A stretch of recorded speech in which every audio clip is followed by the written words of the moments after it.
Hello there. So this was meant to be the first video where I have like the full helmet camera set up, all sorted, miking, helmet, all of that good stuff, and for whatever reason the mic didn't work. But I did not suffer through this heat to just not use this footage, so you're having a voiceover today, which is fine because it's more about a topic rather than like things that actually happened on the road that day. So I got the question a couple of times from the crash gear video about, has my opinion on crash gear changed? Now, I think the first obvious thing is, I don't know how well you can see, you can sometimes see my sleeves in this video. I'm wearing a lot of the same gear that I actually crashed in. I'm wearing the leather gauntlet gloves and my Nox jacket with the same cargos, not the exact same pair, but the same mate, plus my track boots, obviously with a new helmet as well. I chose this gear in particular because it needed to be the coolest stuff in the wardrobe I have of riding gear, and I mean like airpath, not like it looks cool, although I think it does look pretty nice. I do have a full set of leathers as well, but it was about 28 degrees at this point. For some people, that might be enough where you can still wear leathers. For me, I would have been baking, okay? I don't deal with the heat very well, especially in town centre where I'm not exceeding very high speeds and my bike was warm very, very quickly. So this was the easiest or the most suitable choice of gear for me, and I think that is the biggest point, is that there are different levels of gear for a reason, because people need them for different things. And first and foremost, whilst I promote at Gap or all the gear all the time on this channel, and I do wear all gear all the time, it is very up to the individual as to what that gear is. Some people are happy enough to wear single A or double A rated gear. Some people will never go anywhere without a full leather suit and an airbag vest. Some people don't bother with the armour. Some people wear all the armour everywhere all the time. There is a spectrum. It's not just wearing gear or not. Like, it's not just those two sides within the wearing gear community, which I hope to think is quite a large proportion of motorcyclists, especially in the UK. I think it's more the norm to wear all the gear all the time, regardless of the weather. But within that group of everyone who does wear gear, there's a spectrum within it as well. So one of the points I made whilst I was rambling through town centre was that whilst I have obviously experienced what it's like to come off a bike at a relatively high speed, 50, 60 miles an hour, my gear held up pretty well. If you haven't already seen the video, go and check it out to see, how shredded the cargo's got, and the fact that none of my skin ever saw the tarmac. You can't replicate a situation, like I could do the exact same crash, not that I want to, but I could do the exact same crash in the exact same gear and come off with different injuries, maybe get some road rash this time, maybe not, maybe I wouldn't break any bones, maybe I'd get a worse head injury because I'd hit it in a different place. Like, there's so many variables that it is not a black and white answer. Another thing I've said is that, and again, I don't want to replicate this thing anytime soon, but if you could have a simulation where I replicated exactly what happened, except from me wearing full leathers with all of the armour, I do wonder what the difference would be. Now, that is obviously going to have to stay hypothetical. Actually, injuries wouldn't have been as bad because leathers are obviously more designed to slide. I feel like casual gear might catch a bit more. And here's the other point, is that when you think of gear on a track, you think of things that need to slide. You have nothing to crash into most of the time on a track, whereas when you're on the road, chances are you're not going to slide for very long.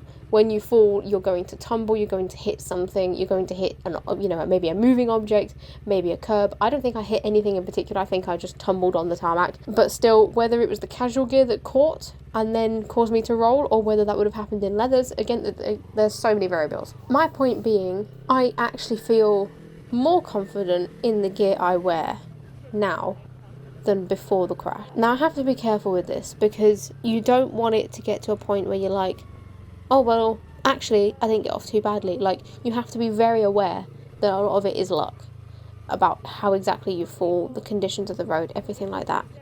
And what I don't want it to cause is laziness on my part when it comes to gear choice. That's why I have stayed with the mindset of all the gear all the time, because it did save me, and I don't even want to think about how I would be if I had skin exposed. One thing that has shown even more important now than before is the choice of helmet.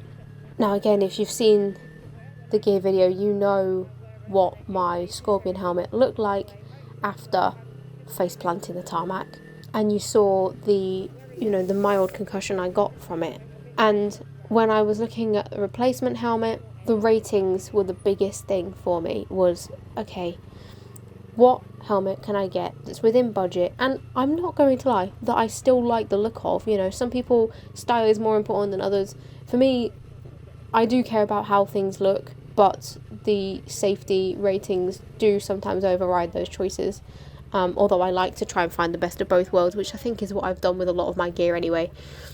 The helmet I chose, the AGV K1S, some people might say it's too cheap, because there is the viewpoint that obviously the more expensive the helmet, the better it is. And whether or not that is true, I'm going to leave to the experts, not me, who is not very educated on the ins and outs of helmet ratings. All I do is I look at the Sharp website, I look at how they've tested that helmet, and if I'm happy putting my head in that helmet. In this case, I am happy using the AGV K1S, and so far it's been a very comfortable helmet. It feels more aerodynamic than the Scorpion. It is loud. I've always had that problem with helmets anyway, to be quite honest.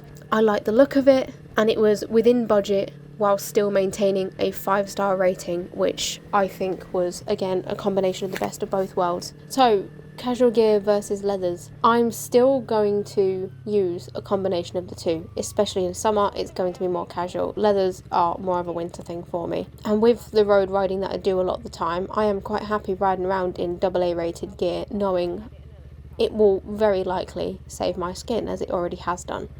But overall, having my joints covered in a suitable amount of armour, I think was a very good move. It meant that I didn't have to be out of commission for very long. I could still walk, I could still move about relatively well. Let me know if you agree, disagree in the comments. Let me know what you wear, depending on the type of riding you do. I think overall it comes down to several options. Flexibility. If you can only afford one set of gear and you need it to cover a broad range, maybe something that's AAA rated but casual is the best of both worlds. If you need budget, then it might be what you find on eBay, in which case you need to juggle between trying to find the ratings of things whilst also finding good deals. It might be comfort, or you might not care about comfort as much as you do safety ratings, so you might only wear a one-piece suit at all times. It might be aesthetics. There's nothing wrong with wanting to look good, in which case you will choose your gear based on that. But I would encourage people to, if they do care about the aesthetics of the gear, which I do, is again finding the best of both worlds, and that there are options out there now.